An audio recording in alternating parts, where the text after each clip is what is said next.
శూన్యం దగ్గర అపరిచితగా మిగిలిపోయా. ఆలోచనల వేగం మనసులో దూరాన్ని తగ్గిస్తుంటే నిన్ను నేను కలిసిన ఆనవాళ్లు కలలో మెరుపులా ఇంకా నన్ను ఎందుకో వెక్కిరిస్తూనే ఉంది. ఆకాశం అద్దమై ఆమె ముఖం, సన్నజాజి విచ్చుకున్న పువ్వులా నవ్వే ఆ చిరునవ్వు నేనెలా మరువను?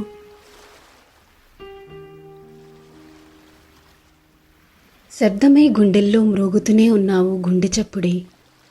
గుండె గగనతలమంతా ఎడతెగని మహావిస్ఫోటనాలతో పగులుతున్నప్పుడు విశ్వాంతరాళాల్లోకి నల్లని వానరాత్రిలా పరుచుకుంటున్న ఏదో రహస్యంలాంటి నిశ్శబ్దం. జీవితాని కావలి తీరాల నుంచి స్తబ్దతా గీతాలు నిశ్శబ్దంగా ప్రవహిస్తూ శబ్దం. నిశ్చలమవుతో నిశ్శబ్దమై నన్ను ఆపాదమస్తకం అలుముకుంటోంది. చిలి, ఏ నిశ్శబ్ద శబ్ద ప్రకంపనాల మధ్య ఏమిటి నీ కళ్ళు చెమ్మగిలుతున్నాయి? నువ్వు నేననే మహారూపోత్సవపు స్వప్నాలన్నీ శబ్దమవుతున్న వేళ, నా నిశ్శబ్దం మహామౌనాగ్న మాట్లాడిన వేళ, కాని వేళ కనిపించని నీకోసం చిమ్మ చీకట్లో నీకోసం తడుముకుంటూనే ఉన్నా. చీకటి పడగానే నన్ను పలకరిస్తుంది.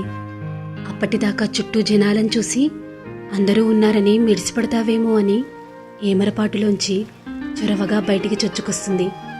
నాలో దాగి ఉన్న ఒంటరితనం, చీకట్లో నిద్రరెప్పల కింద మెలకువని నీ జ్ఞాపకాలు రగిలించి తను వెళ్ళిపోయాక చంద్రుణ్ణి మింగే తొలిపొద్దు కోసం యుగాన్ని లెక్కపెడుతూ కదలని గడియారం ముళ్ళు నేను నాలోని జ్ఞాపకాలతో అంతర్యుద్ధం చేస్తూ ఒంటరిగా మిగిలిపోతాను.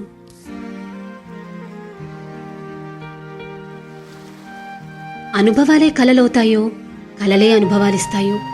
ఏ కళ నన్ను నా నుండి దాచలేక ప్రతీ కళ నన్ను తీయటి జ్ఞాపకంలా అంటిపెట్టుకుని ఉంటే, రెండు మెలకువల మధ్య వంతెననై ఎండిన కన్నీటి చారికల ఓ తీయటి జ్ఞాపకమై గుర్తుగా నా మనసులో నిలిచిపోయింది. అలలే కలలై నిజంగా నేనేంటో నన్ను నాలా చూపే నీ జ్ఞాపకం తప్ప నాకు నన్ను చూపించే ఏ చేదు నిజం నాకు దక్కకుండా పోయింది. కొన్ని కలలు నిజం కంటే గొప్పగా దృశ్యాలు ఆవిష్కరిస్తూ అబద్ధాన్ని నిజం చేసే పరిణామంలో వేకువకి దొరికిపోతూ నన్ను నేను ఇంకా ఎన్ని రోజులు మోసం చేసుకోను?